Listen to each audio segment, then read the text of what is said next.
Boker Tov. What a glorious sunrise to wake up to. Of course, my camera, as usual, doesn't do it justice, so I'll have to give you another shot, which even that doesn't do this one justice. But anyways, so I just wanted to show you guys who might be coming to do the Shvil, where this campsite, it's not really an official campsite, it's just a outside of the visitors center to Timna Park, where they're actually inviting Shvil campers, Shvilistim, INT hikers, to camp out. So if you're coming from the north, it's just where you enter the park. So here's the roundabout where you enter the park, and in those trees just before the visitors center, that's where they've put signs up welcoming INT hikers. And then if you're coming from the other side, if you're going south to north, it will be after you come out from the visitors center and just as you're leaving the park. And they're really encouraging Shvilistim to camp out there. There's actually a cell phone charging station, which is awesome. That is very hard to come by at the night camps. Non-existent, obviously, for obvious reasons.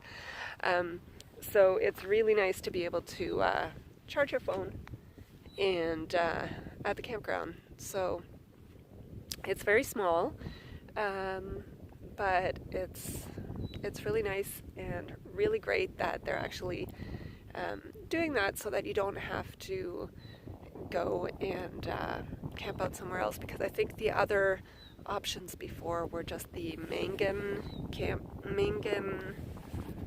some kind of camping area or whatever, night camp, or a Mangan stream, or then Trail Angels and Eliphaz.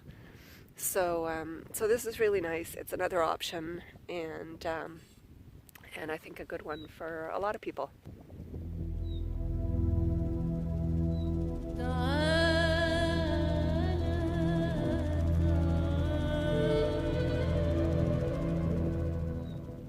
Wow, really chilly morning.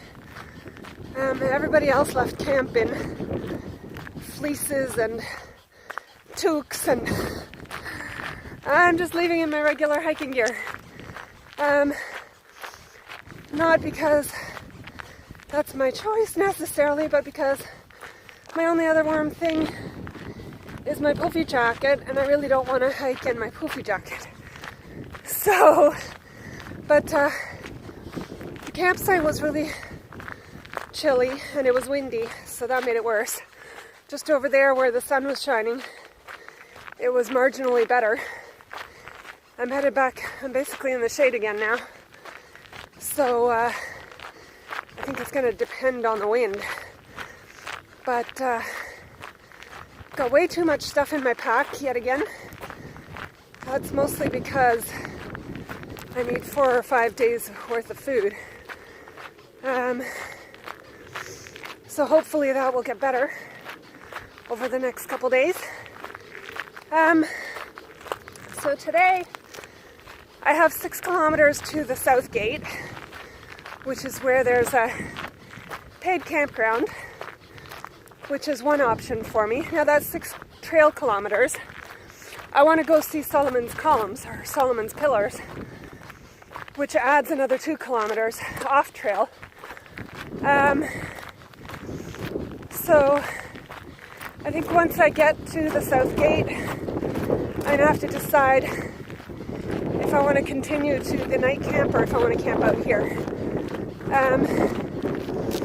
Actually, when I woke up this morning, I was already thinking about maybe continuing to the night camp, but I'll just have to see how I feel, because the climb to Mount Timna and down is pretty steep, and my knees are going to tell me what they think about this whole endeavor after that's done. Oh, that wind is nice on other days, but not quite so nice just now. It's a little too early for it to be nice. All right. And we're in the desert. So no, it's not always hot in the desert. Headed into a very narrow wadi, Nahal, or dry riverbed. And it's pretty rocky. So gotta watch my step. But this is really strange. Okay, and I just about tripped. Careful, girl. Well, the nice thing down here is that it seems it might just be sheltered from the wind a little bit, which would be really nice. Then the funny thing is, I don't know if you can see that, but the rocks are starting to be very red, which is a change from earlier in the desert.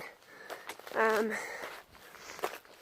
don't know where that happened because I skipped a little section. But it seems to have happened while I was gone. And that's really weird. It's like the stone is like yellow and they look brown here, but they're actually, in reality, they're more, well, maybe they're brown, but they're kind of reddish. These stripy things, stripes of different colored rock. That is just so weird and cool. And I'm sure there's an explanation for it. I don't have it, sorry. Holy smokes. I just scared away a couple birds and then noticed that there's ibex on the cliffs above me. There's the big granddaddy right there. And the other smaller ones kind of blend into the stone. There's not many of them. I think there's 3 that I saw. But wow. There, the little one's moving. Amazing.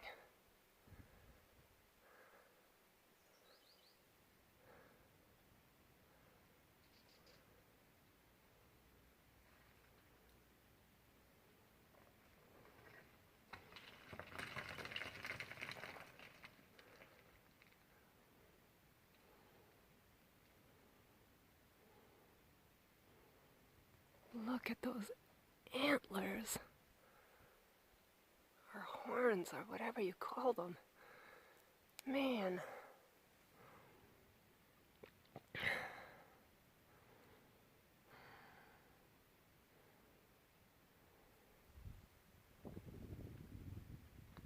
Oh, and there's more.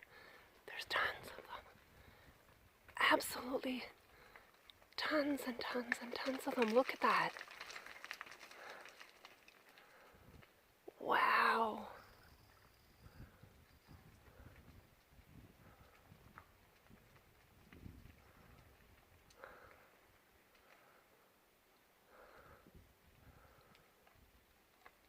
That is awe-inspiring.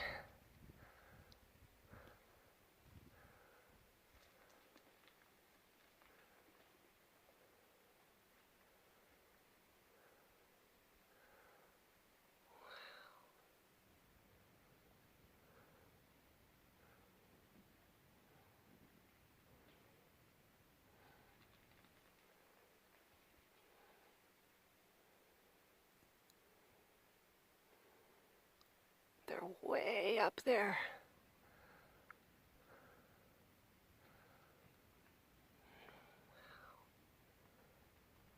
Oh, and there's more up there. Just all... Oh, wow.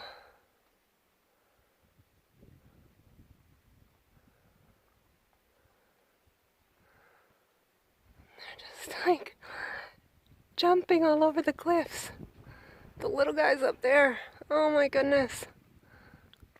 Okay. Gotta stop. Those ibex are still up there. I think Grandpa is guarding the herd from me. He's kind of staying behind. But the rest of them, and you can hear them dropping rocks still. They're just climbing all the way up there, all the way up on top. I can't even, up there. They're jumping around and running around like it's nothing on the side of the cliff. It's unbelievable. But the thing I wanted to show you here was like right beside me, there's this weird black rock. And right in front of me, it's all red. That is very strange. Fascinating. Here I'm just walking along, and there's, where are they? I don't know if you can see them, 2 ibex, just right beside me. They look further away than they are because of the camera, but they were like just right there. Now they're further up there. But I wouldn't have even noticed them except they started moving. I would have walked right by. Unbelievable. Alright, I was not expecting this. There is a pool of water blocking my way.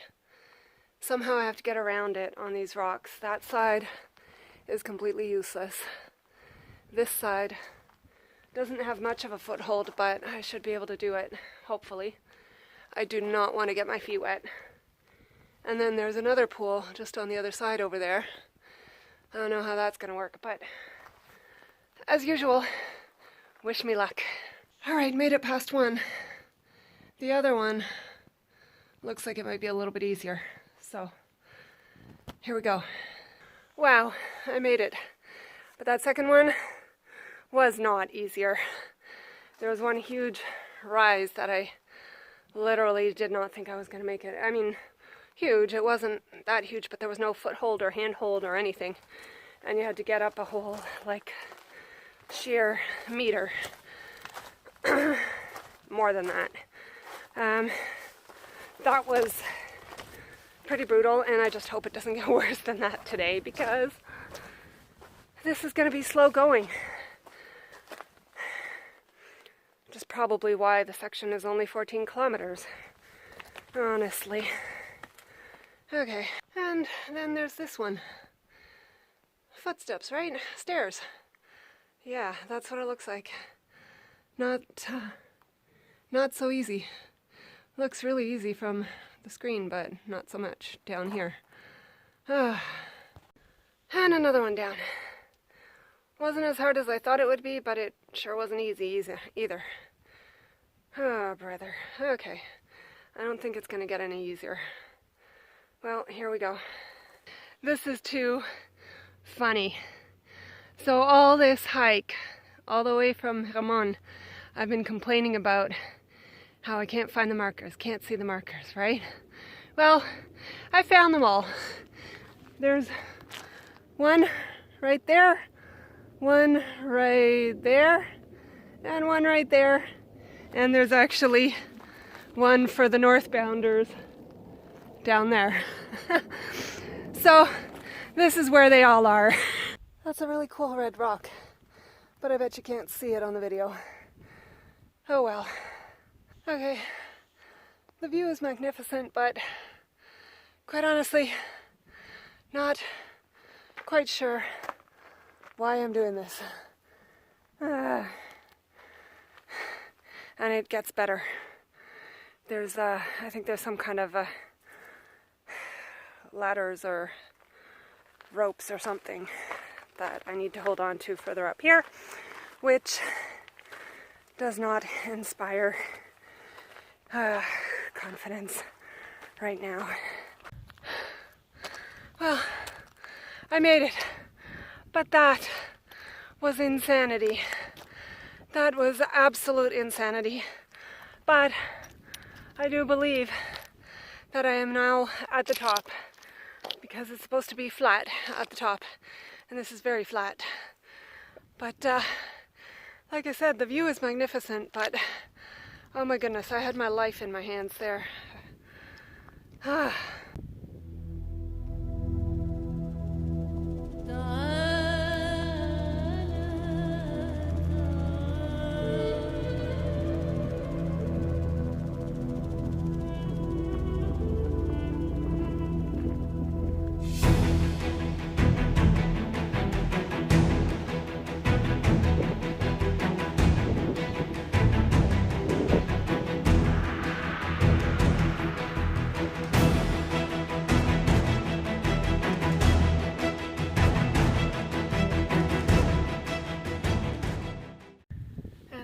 those mountains that you see back in the haze there behind me, those ones are the mountains of Jordan. So here we're in Israel, there you're in Jordan. That's so weird, the rock is green. So I'm guessing there's copper mines in the area. So I'm guessing that it's just copper in the rock that's oxidized. Okay, that descent right there also looks easy from here. Sorry, there. Because it looks like it's just boulders, but it's not. I can't tell you how many times. And then past that, it's like a kind of a gritty rock face with like little tiny gravelly stuff on top of it. I can't tell you how many times I slipped and slid and almost fell coming down that. But I'm like about a meter from the bottom now, so I think I've made it. I will have made it very shortly. I shouldn't count my chickens before they hatch. And then hopefully it's much easier from here.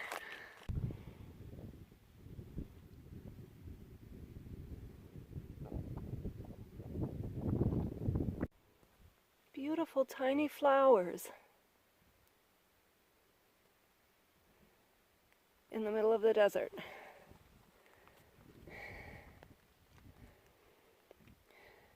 Well, that was crazy terrain, more rocky downhill down the wadi. Memories of the wadis up north. Very, very slow going. And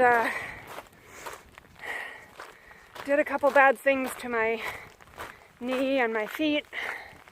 So I hope they're gonna be okay. But I made it. In the end, I didn't fall, thankfully. And I'm just hoping that this little flat path here means that it's like mostly over now, because I'm so done. That is a rappelling site where you can go rappelling if you're into that kind of thing. Makes sense in mountains and cliffs, but rough with the sun barreling down on you. So I'm kind of in the area now where it's Hathor's temple and Solomon's columns. And I don't know, I think this is quite a cool canyon. I'm sure the echo down there is amazing, except probably not very large or long-lasting because it's so close. But there's some stairs that go up somewhere, and I think that might be to Hathor's shrine, which is an Egyptian temple to the, I guess, Egyptian goddess Hathor. But I have to say that these rock formations are impressive, and the canyons and everything here. So yeah, I think it's a little bit of hype, but I'm definitely glad I came to see this, because I've always wanted to see Solomon's columns ever since I heard about them. So, although apparently they have nothing to do with Solomon, just some guy who thought it could be. Yeah, okay, so this is Hathor Temple, the miner's temple. So the Egyptians used to mine, I guess, copper and stuff here. Oh, okay. So this behind me is the temple.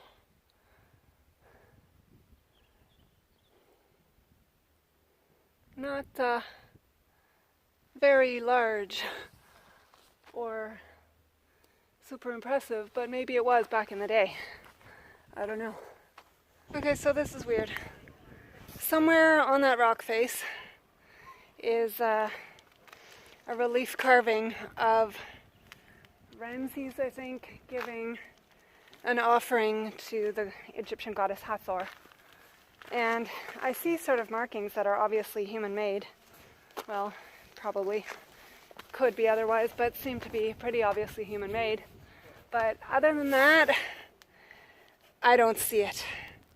I can't see anything in that, but maybe it's just me.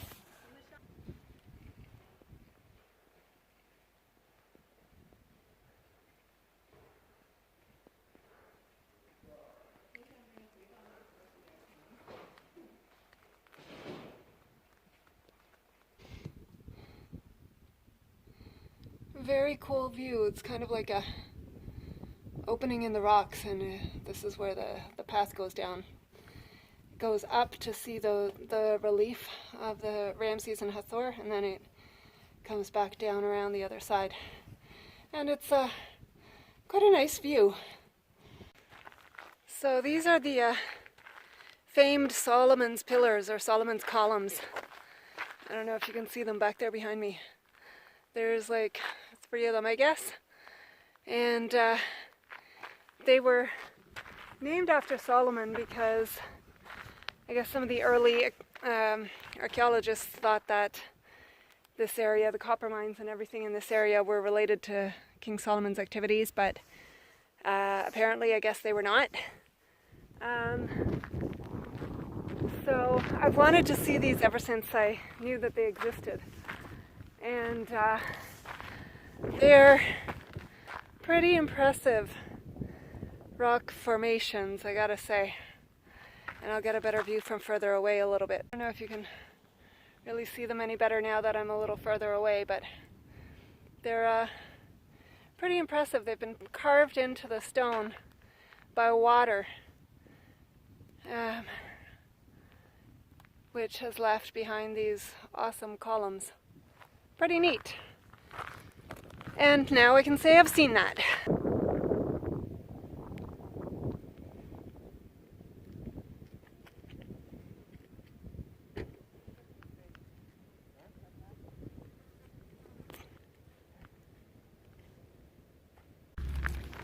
So behind me, and strangely enough, on the screen for the first time it looks bigger than it is the replica of the Tabernacle. And I want to say that it's life-size, but I don't know about that because it looks very small to me. So I'm going to have to find out about that. But I would have thought it would have been bigger. But very, very interesting. It doesn't look open right now, and you have to, you can only get in there by appointment.